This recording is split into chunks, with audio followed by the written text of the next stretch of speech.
Está começando a segunda edição do Silent Hill Database, podcast dedicado à franquia de terror psicológico da Konami, sempre com Maxon Lima e com Romulo Matter. Foi um sucesso, né, Max? Que alegria. Pô, uma alegria falar de Silent Hill aqui com vocês, ouvir a opinião de outros grandes nomes aí do mercado editorial de games aí, ou os fanáticos, os fãs realmente de Silent Hill que tiveram suas vidas mudadas com a obra aí da Konami. Foi um sucesso, tivemos uma repercussão legal, não li os comentários, mas teremos até leitura de comentários no final, né, Max? Exatamente, a gente não lê os comentários porque o que a gente faz é ler pela primeira vez aqui no final. Sim. Então a gente fala do que a gente tem que falar nesse episódio, que no caso vai ser esmiuçar Silent Hill 2 de uma forma mais técnica, de roteiro, de personagem, dos monstros, dos finais, enquanto que o primeiro episódio, nossa estreia, foi algo mais pessoal, né? Exatamente. Você bem disse dos relatos e tal, tanto que esse podcast existe em colaboração com a Monique Alves do Resident Evil Database, por isso mesmo a gente pegou emprestado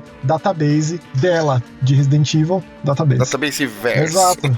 A gente tá lá dentro, tem uma playlist lá de Silent Hill, a gente se inseriu lá dessa maneira, e a gente vai continuar, como a gente disse no episódio passado, falando de Silent Hill 2, e a gente vai ficar em Silent Hill 2 por um tempo, afinal de contas a gente tá aí às vésperas. Aliás, né, esse episódio aqui saiu no dia do lançamento do Silent Hill 2 Remake. Pra quem comprou a edição mais cara lá, já pôde acessar o jogo 2 dias antes e tal, mas a ideia é que no próximo capítulo do Silent Hill Database a gente debata o remake mais aprofundadamente, em especial as diferenças. Eu não sei você, Maxon, mas eu estou ansioso. Você não sabe eu? Você não sabe, né? Não, só eu, mas acho que todo mundo tá aqui com a gente. Você Sim. bem disse, né? A repercussão foi muito boa. Uma das coisas que eu fiquei mais feliz é que um monte de gente lá do Resident Evil Database chegou até o Mais Que Horror, pôde conhecer o Ouço Gente Morta, o nosso podcast sobre terror, né? Queria agradecer muito a Monique aqui, que ela praticamente obrigou. Que é isso, imagina. Até parece. É que a Monique fala lá, é a ordem, hein, meu? Você sabe que muita gente chegou no Mask Horror por conta do Resident Evil Database da época que eu gravava com a Monique, né? Esse já me falou, já. Sempre tinha aquele momento de falar da onde veio, né? Falar o que você faz na internet, que tipo de coisa que você cria, etc e tal. Então, eu sei que muita gente chegou no Mask Horror também através dessa via que pra mim é absolutamente maravilhoso. Então, a gente vai falar de Silent Hill 2 e a gente decidiu dividir nas temáticas, começando pelo time responsável pelo jogo, o famoso Team Silent.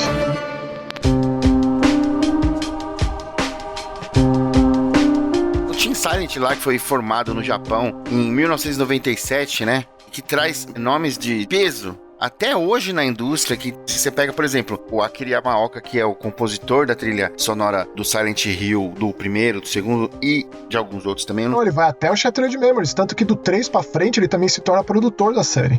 O envolvimento dele foi tão grande. Ele se envolveu até no filme, não foi? Também, produtor do filme. Tanto que, assim, apenas 2 Silent Hill não são compostos pelo Akira Yamaoka, que é o compositor, inclusive falecido, né, o Daniel Licht, que compôs a série Dexter. Ele compôs tanto o Downpour quanto o Book of Memories. Aquela aberturinha do Dexter é desse cara? Meu Deus, legal, pô. Então, assim, são figuras muito proeminentes. Tem gente que, por exemplo, tá trabalhando na Nintendo. Muita gente foi trabalhar com o Keiichiro Toyama, que é o diretor e roteirista do Silent Hill 1. Então tá trabalhando no Slitherhead agora. Criador, né? Vamos dizer assim. Quem criou o Silent Hill foi o Toyama, né? Na verdade, a gente traz isso do cinema, essa ideia de uma mídia tão coletiva quanto o videogame, de atribuir a uma pessoa só.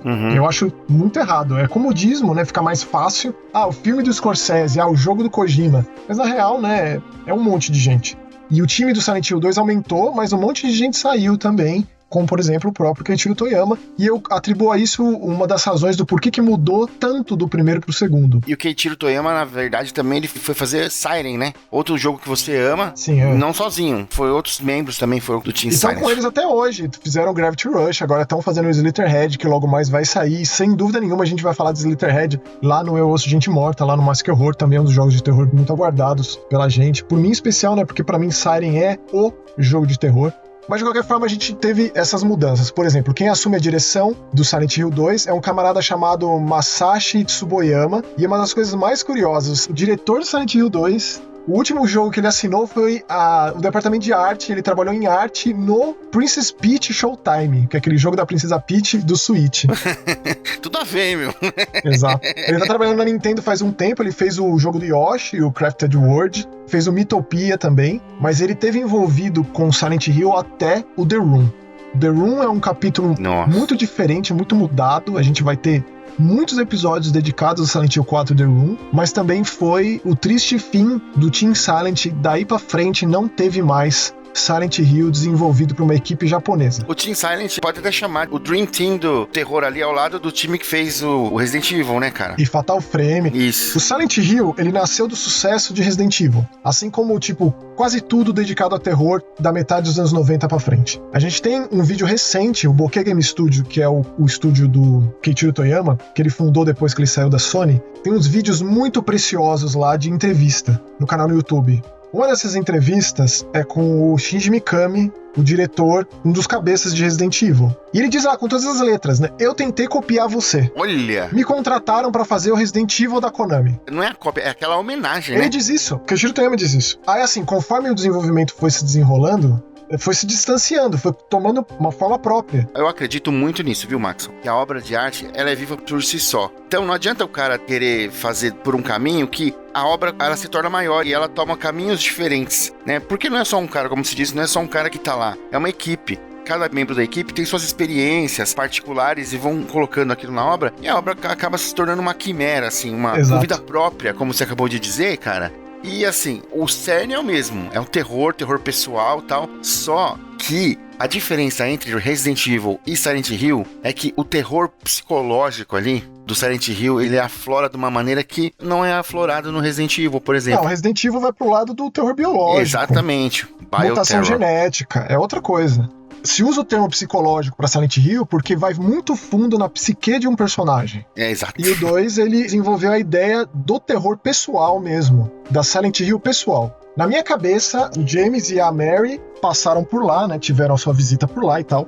Só que, dada a desgraça que acometeu a família, a doença terminal da Mary, sem cura, sim, Silent Hill chamou de volta. A gente vai entrar nisso quando a gente falar do James, da Mary e da Maria, né? Mas uma coisa que eu queria dizer, né? Outro nome muito proeminente, eu acho que tanto quanto a Akira Yamaoka, é o Masahiro Ito. Ah, sim. Porque se não fosse o Ito, nós não teríamos o visual, né? O né? visual de criatura, sim. Exatamente. E de cenário, mas uma coisa curiosa, no primeiro Silent Hill não foi só o Masahiro Ito o responsável pelo design de monstros, mas também um game designer chamado Naoko Sato, que ele é uma figura muito importante que foi trabalhar com o Keiichiro Toyama em Siren. Ele é alguma coisa do Takayoshi Sato? Aí é muito difícil você perguntar. Que também foi um dos desenhistas, né?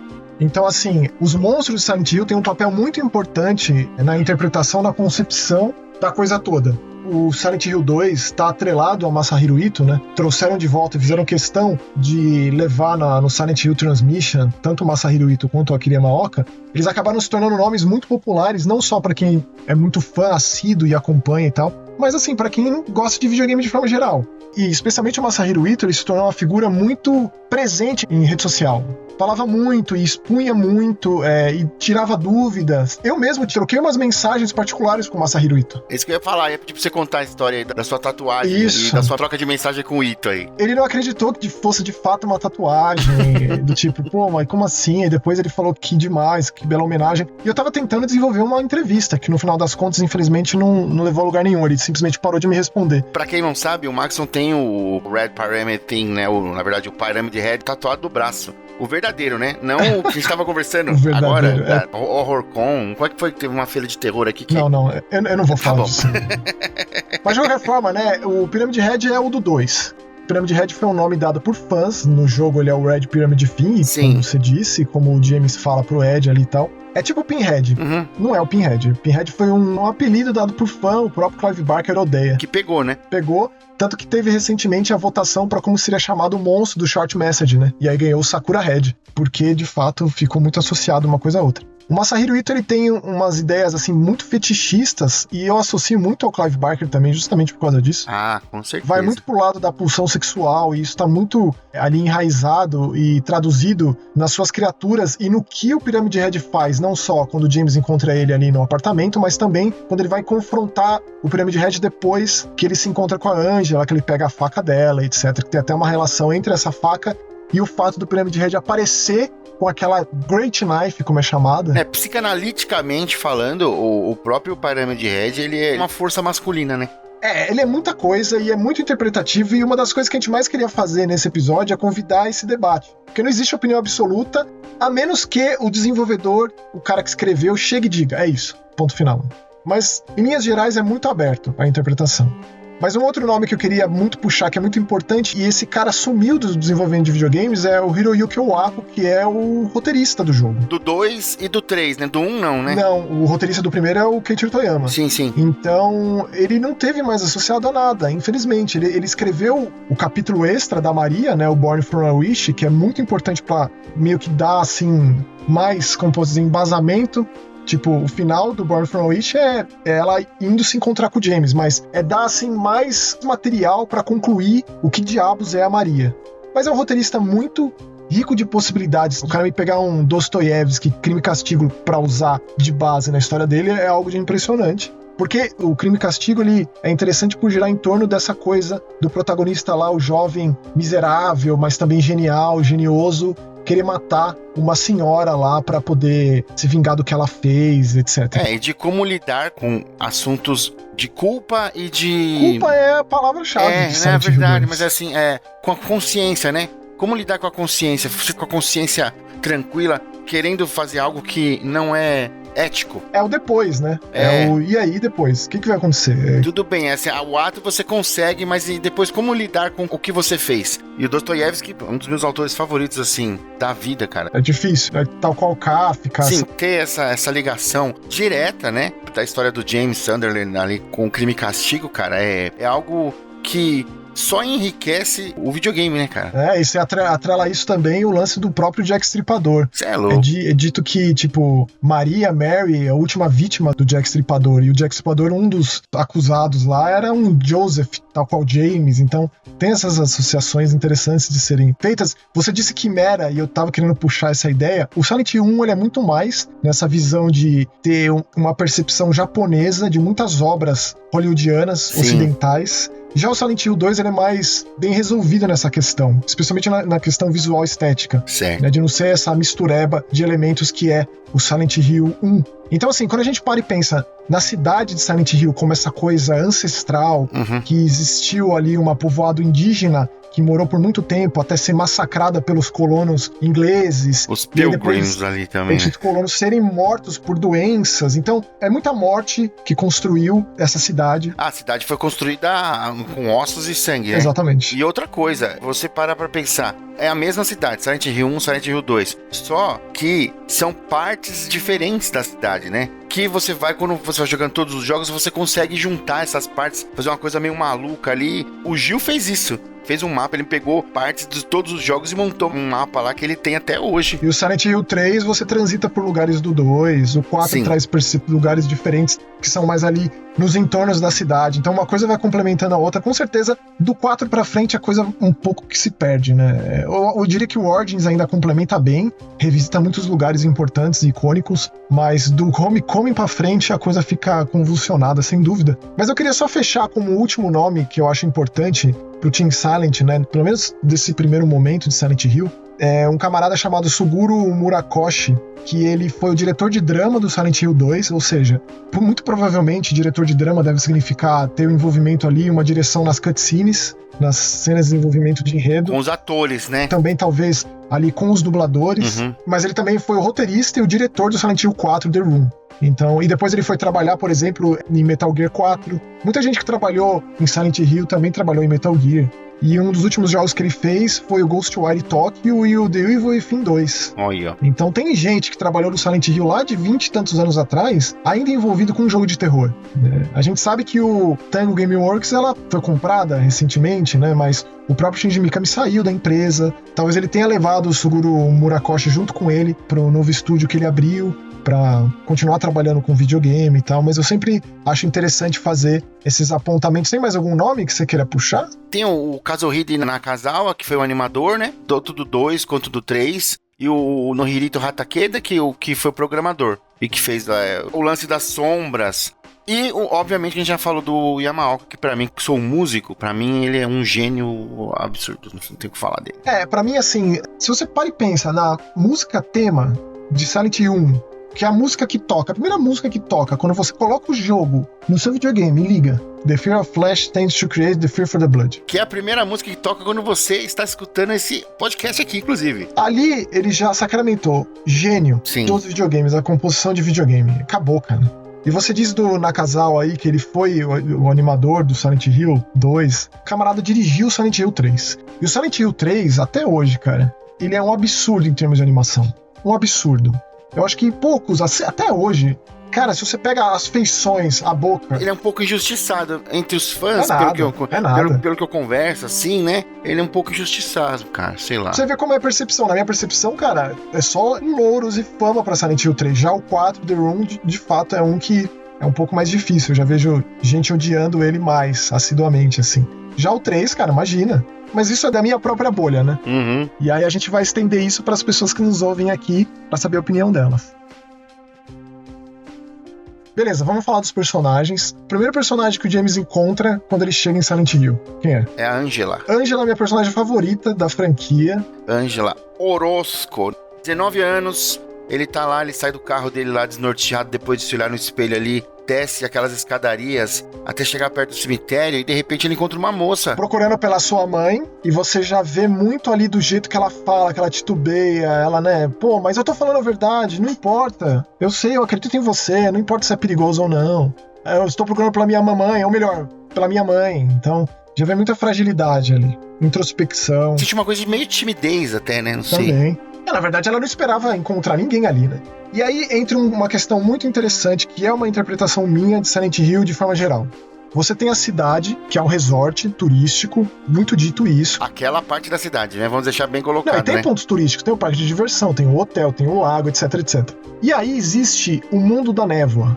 Essa névoa, muito espessa, muito presente, na minha concepção do Silent Hill, de todos esses anos conversando sobre a franquia, jogando e rejogando, é justamente a linha de transição entre o mundo real e esse Otherworld. E quando a gente usa os termos em inglês, é porque a gente não tem nenhum Silent Hill traduzido para o português. Sim. Na verdade, o Short Message foi traduzido, né? A tradução ficaria mesmo como outro mundo mesmo, tudo junto, né? A gente vai saber quando sair o remake. Aliás, vocês provavelmente que nos ouvem agora talvez já saibam tudo, porque já talvez até tenham terminado. Os termos traduzidos oficialmente, aquela coisa vermelha de pirâmide, o cabeça de pirâmide, como é que vai ser isso? Porque a gente não tem esses nomes em português, e agora a gente vai ter, eu acho isso muito maravilhoso. Mas de qualquer forma, é isso, esse mundo da névoa é justamente essa linha tênue entre a realidade e a Silent Hill pessoal, o inferno pessoal de cada um. Então a gente, por estar controlando o James, a gente vai ver uma Silent Hill muito do James. Ao contrário, na minha opinião, da Silent Hill do Harry, que foi uma Silent Hill muito da Alessa. Sim. E por sua vez muito enraizada no culto de Silent Hill. Porque a Alessa, ela era uma potência, né? Então o sofrimento que ela passou ali... Mas não é por isso, eu não acho que seja por isso. Eu acho que é porque o Harry amava muito a filha dele, entendeu? E essa filha adotada era uma parte da Alessa, uma projeção boa, digamos assim, daquela criança adolescente que foi queimada viva pela própria mãe, mantida sobre drogas no porão do hospital, etc, etc. E a outra parte nós já sabemos quem é, mas logo mais falaremos, né? Sobre a Angela, cara, o que me fascinou muito é a descoberta, aos poucos, né, do quão trágica é a vida dessa menina, né? Foi muito trágica. Existe uma novelização oficial de Silent Hill, infelizmente só no japonês, e tem muita tradução na internet e tal. Alô, Darkseid. Imagine. Alô, Caveirinha. Imagine. Já pensou? Você tá de brincadeira, cara. O Book of Lost Memories traduzido oficialmente, meu Deus do céu. Pela Darkseid Books? Você é doido. Suei frio aqui agora.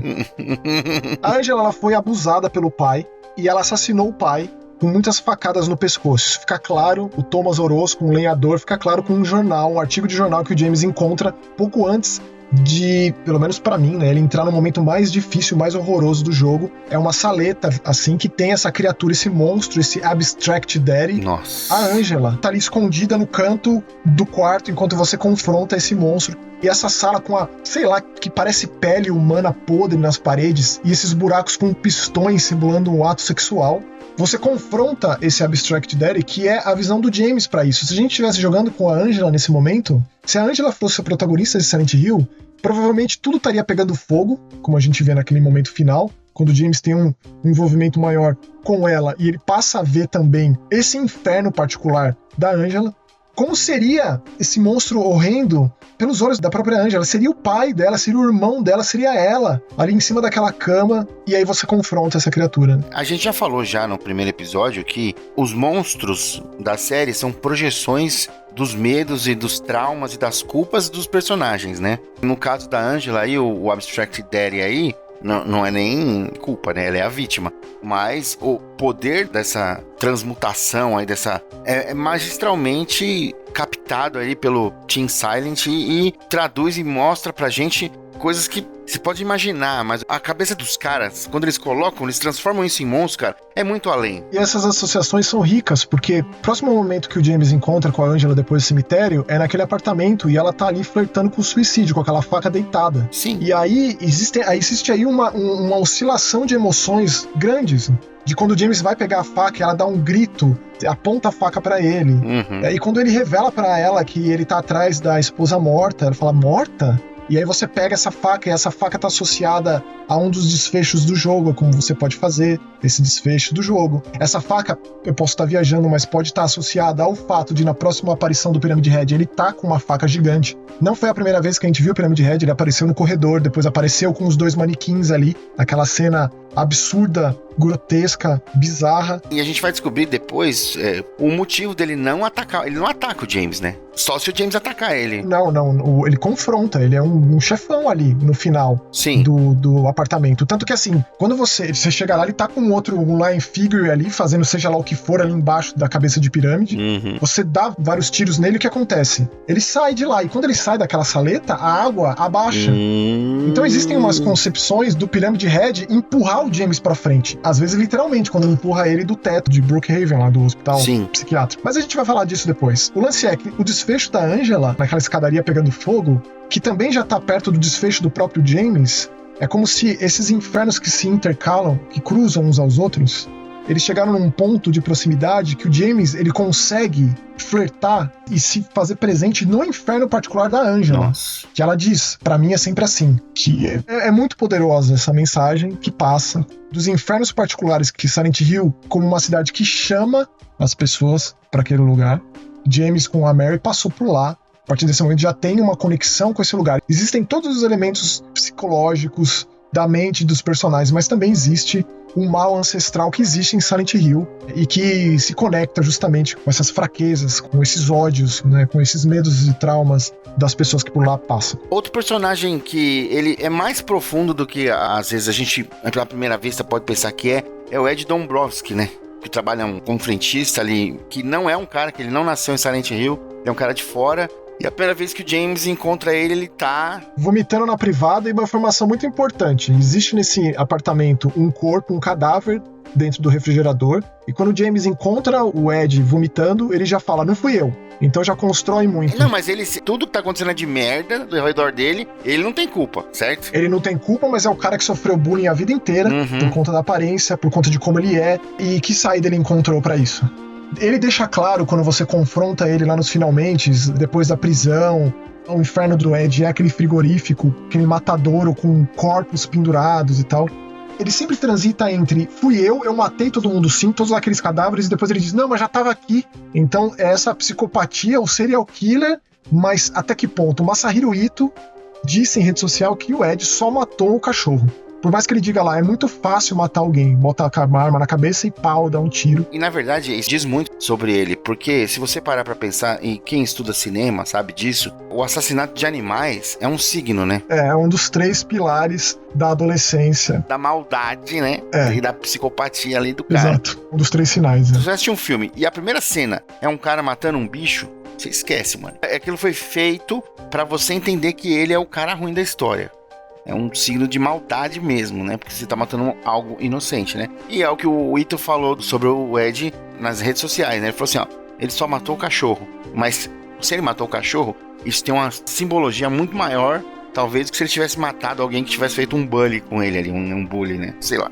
Mas é bem interpretativo. Eu não sei se a gente vai ter desenvolvimento maior desses personagens. Eu acho muito arriscado colocar mais cenas, sabe? Mais falas ali. Mais momentos do que os personagens já trazem no jogo original. Eu acho extremamente arriscado. O quão Team Silent tá envolvido com o pessoal da Blobber nisso aí? O Masahiro Ito tá bem próximo. E são os nomes proeminentes, né? Ele tá lá, sim. Então pronto. Se ele tá lá e ele falar que pode fazer, e pode fazer. Vamos ver. Mas é o que eu temo bastante. Bom, a personagem que o James encontra, uma das primeiras, né, de forma meio indireta, que chuta a chave e pisa na mão dele, é a Laura. Uma criança de 8 anos que tá ali, transitando, vai e vem por Silent Hill, como se nada tivesse acontecendo, como se estivesse tudo bem. E quando o James tem o primeiro contato com ela, que ela tá ali cantarolando em cima do muro, ela cita o nome da Mary. E tipo, como assim que você conhece ela? E ela sai correndo, que ele, inclusive o James vê a Laura com uma carta. E aí, eu queria aproveitar esse momento para falar sobre a carta. Letter from Silent Heaven, a carta do Paraíso Silencioso. Na minha concepção, Rômulo, a carta que o James recebeu da Mary... É a carta que o levou até lá, né? Pra mim, essa carta não existe. Essa carta é um objeto criado por Silent Hill. Esse lance de que ela morreu há 3 anos também não é verdade. Também é um dos bloqueios, uma das defesas colocadas pela subconsciência do James. Porque a gente sabe que a Mary tá ali, sim, o cadáver da Mary tá no banco de trás do carro do James. Exatamente. E de fato a carta que a Mary escreveu, e ela escreveu quando ela tava lá, e eu imagino que ela tenha ficado muito tempo no hospital, não sei se exatamente 3 anos, mas eu acho que a doença começou há 3 anos, e ela morreu tipo ontem, anteontem, o James matou ela. Tipo, basicamente é isso, entendeu? Pra você que não tá entendendo até agora e tá acompanhando assim, é o seguinte: isso aí é um spoiler dos spoilers dos spoilers, né? Romulo, a gente tá esmiuçando Silent Hill. Eu imagino que todo mundo que esteja aqui com a gente, até esse ponto, não sabe, tenha jogado e que vai expandir o debate. Às vezes tem alguém que não jogou, que tá só querendo saber da história. Na real, o James, ele não aguentou o tranco ali da doença da mulher dele e ele a matou sufocada, né? O travesseiro. E depois disso, creio eu, né, minha interpretação é que ele teve um surto psicótico, colocou ela no banco de trás do carro e foi pra Silent Hill. E essa carta eu também acho que não existe, viu, Maxon? Compartilho da sua visão aí. Nessa viagem, todos os mecanismos foram acontecendo. A doença que durou todo esse tempo, ela tá morta há tanto tempo, e que loucura ele encontrar com ela que já morreu, e como que ela escreveu, mas claro que a carta é dela, foi ela que escreveu isso aqui, a letra dela. Tanto que quando você mata o Ed, ele por muito tempo foi a figura humana de Silent Hill. Sim. Depois a gente tem a figura do Walter Sullivan, que ele acaba sendo o último chefão do The Room, mas ele não é uma monstruosidade. O confronto com o Ed é até meio esquisito naquele Vale da Estranheza, porque você tá dando tiro e tomando tiro de um ser humano. E tanto que o James fala, I killed a human being, ele fala quando ele mata. Ele cai de joelhos ali, na frente do Ed, mesmo depois de ter trucidado tantos e tantos monstros, né?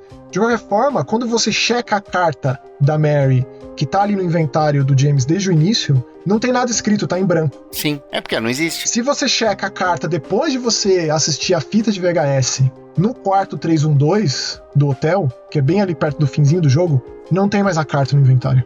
Então esses detalhes, cara, são umas sutilezas absurdas, assim, que corroboram... É obra da cidade juntamente com a psique do James, né? Silent Hill percebeu, esse cara é zoado, esse cara tem probleminha, vamos usar isso de uma forma... Tá facinho. Só que a gente é paciente, né? Eu não tenho pressa. Então, na minha concepção é o seguinte, James e Mary foram pra Silent Hill 3 anos atrás, foi quando ele fez aquele vídeo, e ali ela começou a ficar doente quando ela tosse nesse vídeo. Nossa. É uma interpretação. É o pontapé inicial da desgraça, né? Silent Hill viu a alegria daquele casal, falou, não, a felicidade daquele casal, falou, não. Fica doente você vai sofrer o máximo possível, esse cara vai começar a se embebedar, vai te matar, e vai voltar aqui, e vai sofrer muito mais ainda, porque a gente espreme até a última gota de cada pessoa pra tirar todo o sofrimento possível e imaginável.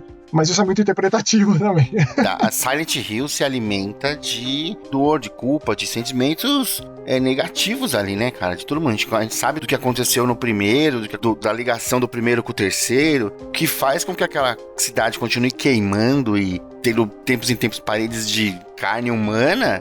É isso aí, cara. É dor, sofrimento. Tem que falar mais da Laura. A Laura, ela tem essa coisa de que a gente comentou isso no episódio passado, mas ela que diz exatamente algo que é um divisor ali. Do tipo, você não pode, tá cheio de monstros. Que monstro? Não tem monstro, tá maluco? Então, assim, a pureza da infância não faz com que ela passe pro outro lado da névoa. É uma chave que se vira aí, porque se a gente tinha alguma dúvida sobre que os monstros são reflexos, né, e projeções de cada personagem, aí a gente tem a certeza, porque ela, como você falou, ela representa a pureza, ela representa a inocência, né? Então, assim, ela não passou por nada traumático, sei lá. Como, por exemplo, a Angela, né, que passou. Mas ela tava ali nesse hospital. Tinha papos de que a Mary, se ela não tivesse nessa situação, eles iam adotar ela. E tem tipo isso, ela odeia tanto James porque ela de fato conviveu com a Mary no hospital. Ela viu o quanto ela ficava triste quando James não ia visitá-la, porque cada vez, quanto mais doente ela ficava, era mais difícil pra ele ir até lá. E ele foi deixando até que no final das contas, do tipo, provavelmente foi, você tá com poucas horas de vida, volta pra casa, ficar os últimos momentos com seu marido. Foi quando ele fez o que ele fez. E aí a Laura já odeia o James do minuto zero, justamente por isso, por conta dela ter uma relação com a Mary. Eu vou compartilhar algo muito, muito pessoal. A minha esposa já teve uma doença tal qual a Mary, né? A esposa teve câncer. E ela fez um tratamento durante quase um ano, assim, e eu acompanhei ela em todos os tratamentos dela. Na quimioterapia, na radioterapia e na braquiterapia. E o que eu vi foi uma série de James que acompanhavam as suas mulheres e passavam uma semana, sei lá, no começo do tratamento lá tinham 10 mulheres. Passava um mês, iam 10 mulheres, 10 casais, né, acompanhando no começo. Passava um mês, tinha as 10 mulheres e 8 caras. Passava mais 3 meses, tinha as 10 mulheres e 5 caras. No final do tratamento, cara, só tinha eu. Olha aí, a gente nunca sabe de fato qual é a doença da Mary. Nunca é dito. É uma doença terminal sem cura. Mas aí, pesado isso. Eu nunca tinha me falado isso, cara. O James, pra mim, ele é um covarde, cara. Ele é manipulador, ele é egoísta. Com certeza. Ele só pensa em si. Tanto que quando nós vamos falar dele, nós vamos falar sobre coisas absurdas que ele queria ter com a mulher dele. Dá pra gente associar basicamente todos os monstros ao James. E a gente já pode aproveitar e falar tudo. Por isso a gente deixa ele por último. E a gente tava falando sobre esse lance de projeção. Então, inevitavelmente, a gente precisa falar da Maria. Claro. Porque a Maria é um monstro de Silent Hill. Se tem um propósito na existência do Born from a Wish, nascida de um desejo, que é o capítulo da Maria, é pra mostrar com todas as letras de que ela é uma criatura que passou a existir quando James adentrou Silent Hill, naquele carro, com aquele propósito, que na cabeça dele ele tava indo lá encontrar a esposa morta, quando na real a esposa tava no banco de trás do carro, morta por ele. E tudo que ele queria era que a esposa dele fosse como a Maria, né? E aí, quando a Maria nasce, com aquela arma, se olhando no espelho, sem propósito, a esmo, sem destino, e ela se encontra naquela mansão, fazendo favores para aquele fantasma, que inclusive eles conversam sobre o James, ela passa a ter um propósito, ela passa a ter uma missão, digamos assim, que faz com que aquele desfecho a leve até Rosewater Park, que é onde ela encontra com o James. E aí tem toda essa conversa, né? A versão Christina Aguilera da Mary, porque ela é 100%, inclusive tem até a foto que é idêntica à roupa dela, em algum evento que a Christina Aguilera foi. Nossa, sem tirar nem pôr, assim, é. E aí, o grande diferencial da Maria para todos os outros monstros de Silent Hill é justamente que ela tem consciência. Sim. Ela tem propósito, não é simplesmente uma criatura bestial que mata, é isso. E ela decide, entre aspas, ali ajudar o James a encontrar a Mary, né? E aí eu acho que não tem como não associar a Maria à Pirâmide Red, né? Que são meio que, se desse pra dividir a cabeça do James em duas metades, estando a Mary no meio, pra lá estaria a Pirâmide Red e pra cá estaria a Maria. A Maria tentando trazer ele pra essa mentira de novo, pra ele se enganar e continuar se enganando. Tanto que um dos desfechos do jogo, que se chama Maria, é justamente isso. Na sua resolução, ele resolve fugir de Silent Hill com a Maria, que é tudo que ele sempre sonhou, só que quando eles estão chegando no carro, ela começa a tossir também, né? Aquela cobra que come o próprio rabo, e aquela coisa, né, de você ter que não ouvir a leitura da Mary da carta, você tem que visitar a Maria quando ela tá ali deitada no hospital, você tem que cuidar dela, tá próximo a ela, não pode correr das vezes que você tá junto dela. Tem uma série de coisas que levam ao desfecho, a gente comentou tanto no episódio passado, no Quão Genial, são os mecanismos de jogo que levam a diferentes desfechos, né? Que nenhum jogo fez isso depois. São mecanismos inéditos, porque, por exemplo, é o que você falou, antes e depois, né? O cara que tá jogando normalmente, o cara que é o speedrunner, tá ligado? Ele nunca vai fazer esse final. Porque ele vai correr, ele vai ficar longe, a Maria vai ficar pra trás, certo? É isso aí. Então, cara, são mecânicas que você tem que saborear o jogo. É o que eu já falei no outro episódio. Eu não sou speedrunner, cara. Vocês me desculpem. Eu vou saborear esse jogo como a melhor refeição de todos os tempos, cara. É muito capaz de que eu comece a jogar e só pare quando terminar. Eu tenho consciência disso, né? Eu acho que eu vou fazer isso. Vai jogar umas 8, 9 horinhas aí, direto. Eu acho. Eu não vou me controlar. Aconteceu isso quando eu joguei Resident 4 pela primeira vez. Ah lá. Então, o lance é, enquanto que o Pyramid Head, esse executor, ele tenta trazer a verdade pro James, empurrar ele pra frente, às vezes literalmente, a Maria puxa ele pra trás. Pra mentira, pra esse mundo criado por ele mesmo. Como ela é um mecanismo de Silent Hill, tal qual o próprio Pyramid Head, eu acho que um é curto prazo, é isso aí que você gosta do Xablau, né? Uhum. Enquanto que o outro é mais que a médio e longo prazo, em termos de tirar todo o sofrimento possível daquela pessoa. Ou vai ser em doses homeopáticas, no caso a Maria, ou vai ser em doses cavalares, no caso o Pyramid Head. Por mais que seja muito claro, desde o primeiro momento que o Pyramid Head mata a Maria, das várias vezes que isso acontece, né, que a mensagem tá dada. Não, ela várias vezes mesmo, porque ela mata e de repente ela aparece de novo. Mata, aparece de novo, né? Quando ela aparece de novo, ela já tá transformada. Não dá pra saber o que é Mary e o que é Maria. O próprio James fala. Como que você sabe disso? Você não é a Maria? Tipo, porque ela fala como se fosse a Mary. Tipo, a dúvida é ele. See, I'm real, quando ela toca nele, né? Tem umas coisas que a gente vai falando do diálogos, vai remetendo a épocas, assim, é bem... Poderoso, né? E vamos falar do casal agora, né? James Sunderland e Mary Shepard Sunderland. Exatamente. Shepard que já remete a muita coisa, né? Sim, exatamente. A novelização gira em torno da ideia de que eles se conheceram numa festa de amigos em comum, que é muito interessante de se pensar. E como a gente falou, eles eram um casal muito maravilhoso, muito lindo, muito feliz, até que a doença, The Damn Disease, como diz o James, acabou com tudo. Daí pra frente foi só pra trás. Como diria o Nine Inch Nails, no melhor disco do Nine Inch Nails, The Downward Spiral, é isso. Cara, sinceramente, assim, eu vejo a Mary como uma mulher muito consciente de tudo que tá acontecendo com ela, né? Tanto que quando ela tá doente, ela fala pra ele, fala assim, meu, vai embora, sabe? E ele, de uma maneira não altruísta, mas egoísta, ele fica por ele não fica por ela. É muito. E tanto que um fato muito importante, a dubladora da Mary e da Maria, que se chama Monica Taylor Horgan, eu encontrei uma entrevista que diz que ela chorou lendo a carta. Nossa, você é louco. Chorou, assim, ela não aguentou, porque realmente é muito poderosa essa mensagem, que você pode simplesmente passar batido por ela, né? E continua o jogo, e o jogo termina de outra maneira, exatamente. E é isso que é o genial. Algo que é tão grandioso e significativo no jogo, pode ser simplesmente deixado pra trás. E o jogo não se torna menos grandioso por causa disso. Não, você tem toda a razão. Quando a gente pensa no James e nas pulsões, especialmente sexuais, que acaba tendo... Ah, sim, cara. Nossa, isso é muito horrível. E como o jogo projeta isso em todas as criaturas. Existe lá o Lying Figure, que é aquela criatura que já conecta ao recurso do rádio, da estática, que também é algo que mais colabora com a minha ideia de que a Silent Hill pessoal ali tá entre dois planos existenciais, e essa estática diz muito disso, né? Do não definido, do caótico, da cacofonia.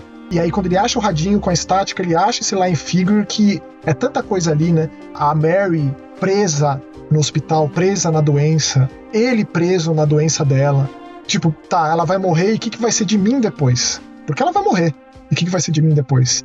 O barulho que esse bicho faz quando ele sai debaixo dos carros e se contorce naquele movimento bizarro, né? E o fato dele soltar aquele gás venenoso, o que significa isso? Tem alguma coisa a ver com o que o James sentia com a Mary? O Damn Disease, pra mim, é câncer, Não fica claro. Não fica claro, não é dito. A minha interpretação é essa. Por que eles não chamaram pelo nome? Eu não sei. Esse gás aí nada mais é pra mim do que os remédios que matam a doença, mas também matam a pessoa. Acaba com a doença, né? A quimioterapia, a radioterapia, ele acaba, mas também ele tem efeitos colaterais ali. Tanto que a Mary tem uma parte que ela só quer morrer, ela tá esperando pra morrer, é isso. E fala assim, vai embora, né? Vai viver. E ela diz pra própria Laura, né? Ele pode ser um cara que não ri muito, fechado, mas ele é doce, ele é gentil. E na cabeça maluca do James, eu acredito que ele tem até visto o ato de sufocar ela com o travesseiro como um ato de gentileza. Bom, enfim. É muita interpretação, Max. Tá diretamente ligado às Bubbleheads, porque a Bubblehead diz tudo, né? Porque se você pega as enfermeiras do primeiro Silent Hill, essas enfermeiras, com um apelo muito mais sexual, muito mais sexualizadas, e aquela cara, aquele rosto deformado que é justamente essa asfixia, né, que dá pra traduzir de tantas formas. Sim. O fato de elas morrerem com as pernas abertas daquele jeito, tudo diz respeito. Os manequins, que são aqueles dois torsos conectados com cinta-liga, e quando eles aparecem pela primeira vez com o Pyramid Head, com aquela posição bizarra naquela cena de...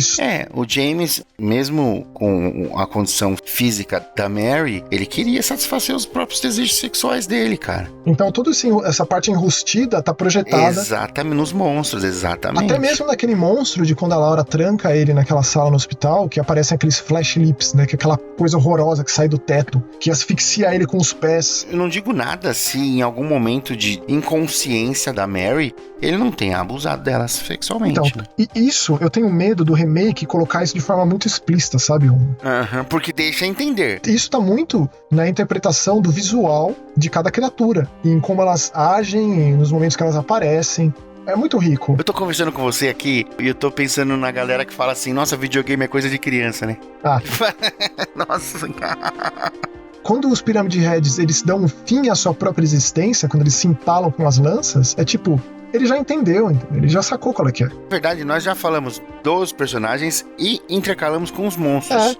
E a gente já fez os finais também, Romulo. A gente vai... É que a gente tá... No Gente Morta, a gente faz a coisa meio que assim, né? É uma maçaroca, essa mixórdia louca. Então a gente tem dificuldade em fazer tópico que a gente tinha planejado. Então a gente meio que foi, né, costurando em tudo. Mas eu queria falar de um final específico, cara, que é o final na água. Em Warrior, você sabe que o Masahiro Ito diz que esse é o final dele canônico. Ele diz que pra ele esse é o final. Eu não sabia! E pra mim é o que mais pega. O James, ele é um suicida. Tem todos os traços de um cara com borderline. Olha o tanto de buraco que ele pula.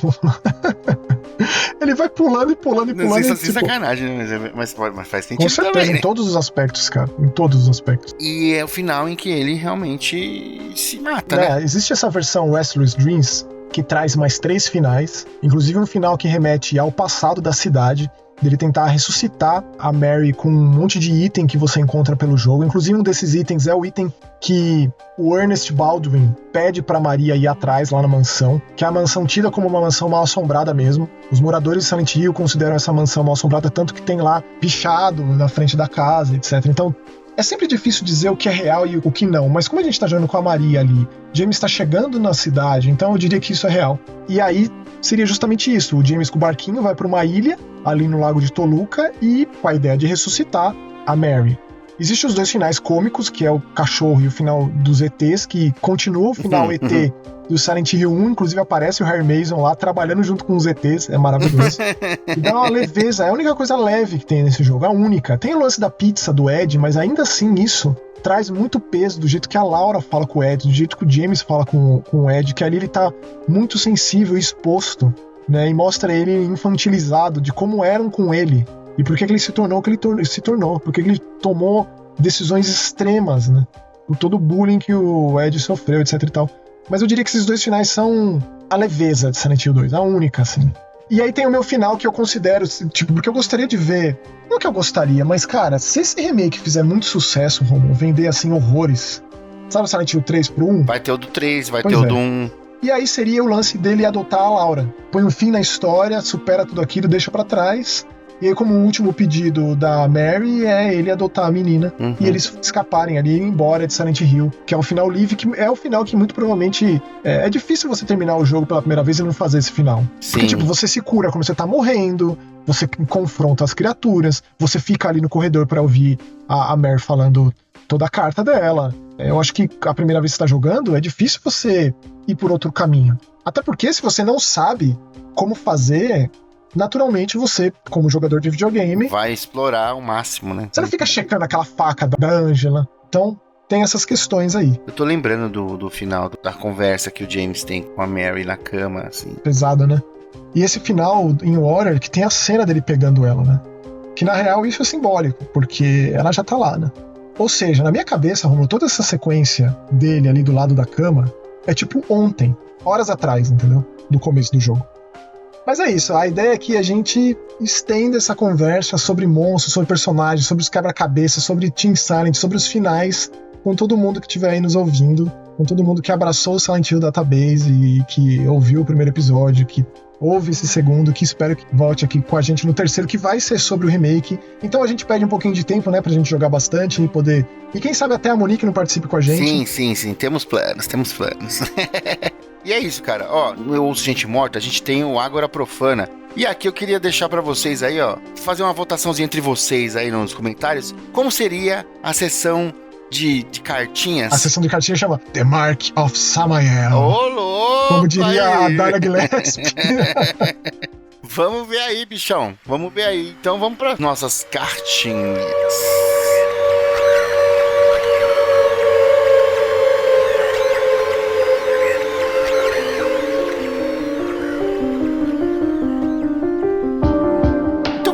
Temos aqui o primeiro comentário do João Nascimento 44, famoso John Bourne 44. Famoso fã de Ghost, encontrei com ele lá depois do Papo Eméritos, nunca vou esquecer. Olha que incrível esse monte de gente maravilhosa por aqui. Tantas pessoas que eu acompanho o conteúdo e jamais imaginei ver aqui no Mais Que Horror. Fantástico. Parabéns e boa sorte para vocês nesse novo projeto. Obrigado, João. Eu sou uma das pessoas que só pegou o Silent Hill em uma fase mais tardia, justamente experienciando os clássicos do PS2 que deixei passar na época.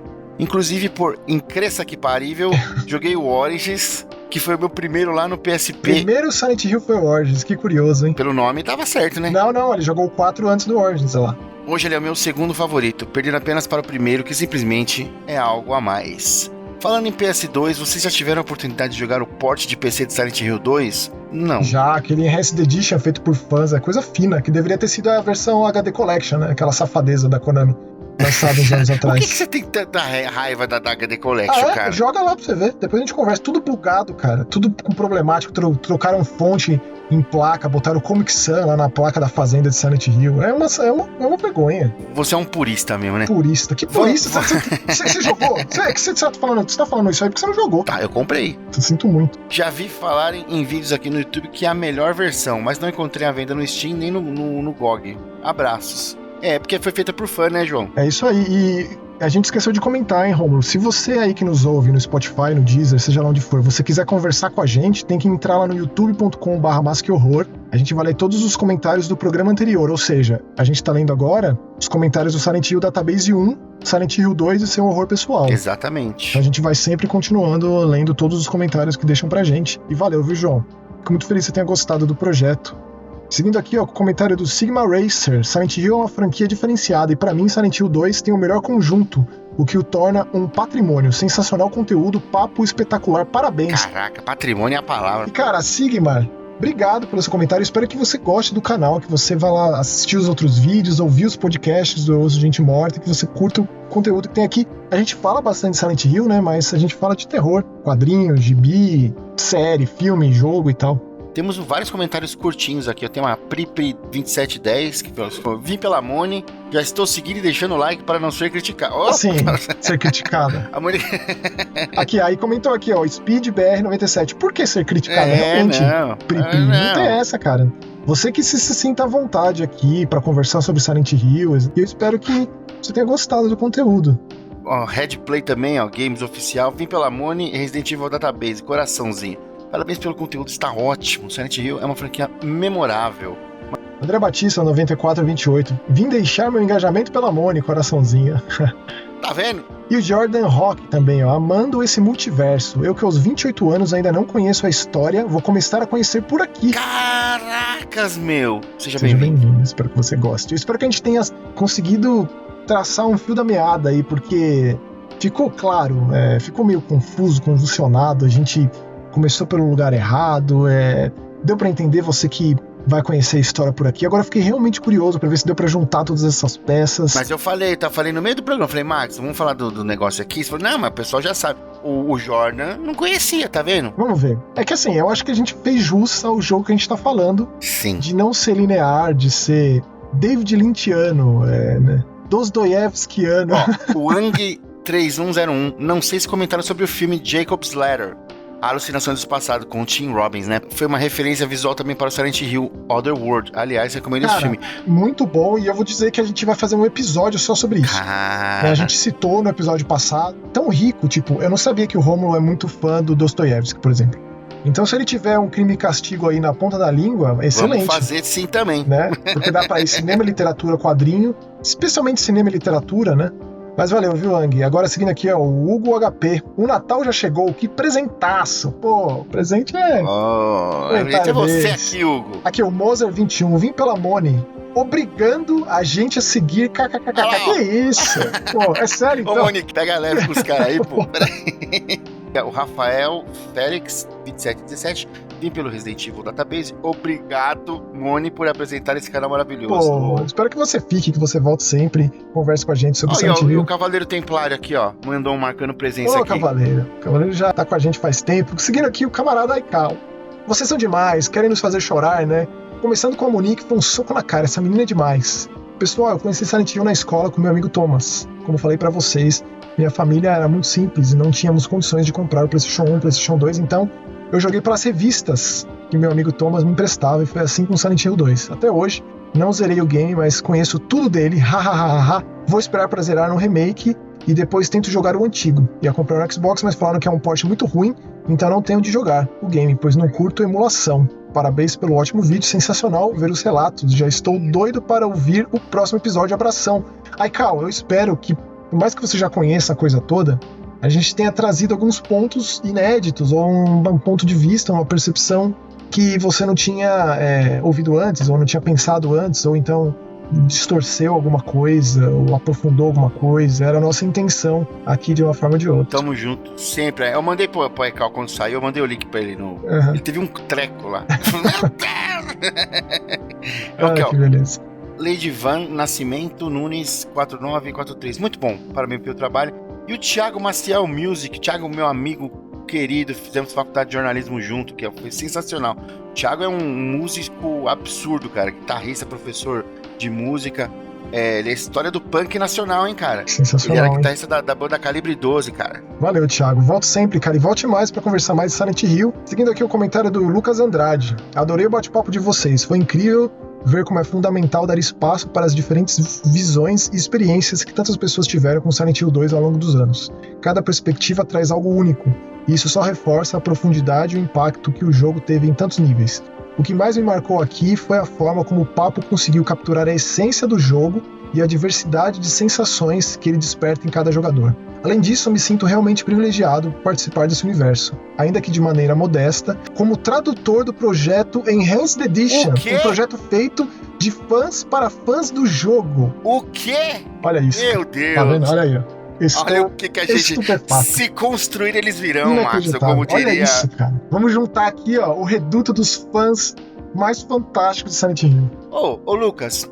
O Max concordar, nós vamos entrar em contato com você aí, porque vai chegar uma hora que a gente vai ter que trocar uma ideia e ver o que aconteceu nos bastidores. A gente vai gravar um episódio sobre Enhanced Edition do Silent Hill 2. Vamos chamar o Lucas pra participar, hein, Lucas? O que você acha? É isso aí. Continuando aqui, ó.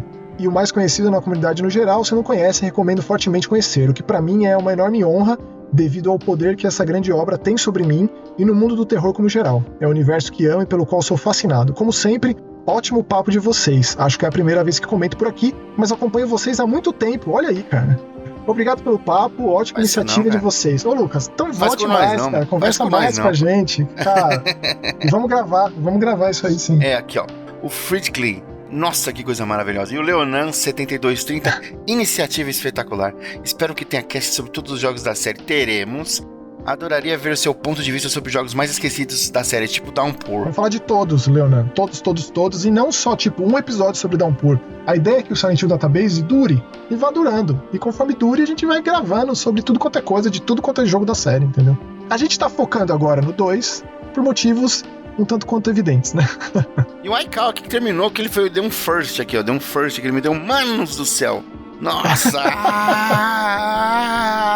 Cara. E é isso, cara. Isso aqui mostra que a gente tá no caminho, né, Romo? Tá no caminho da névoa. A gente tá ali entre os dois mundos e quando a sirene vai tocar e como que vai ser a nossa Silent Hill, pessoal, descobriremos junto com vocês nos próximos episódios de Silent Hill Database. E já deixando o spoiler que o próximo é sobre o remake. Sim, e é isso aí, galera. Um abração pra todos vocês. Nos encontramos nas névoas da cidade da Colina Silenciosa. Beijo, tchau.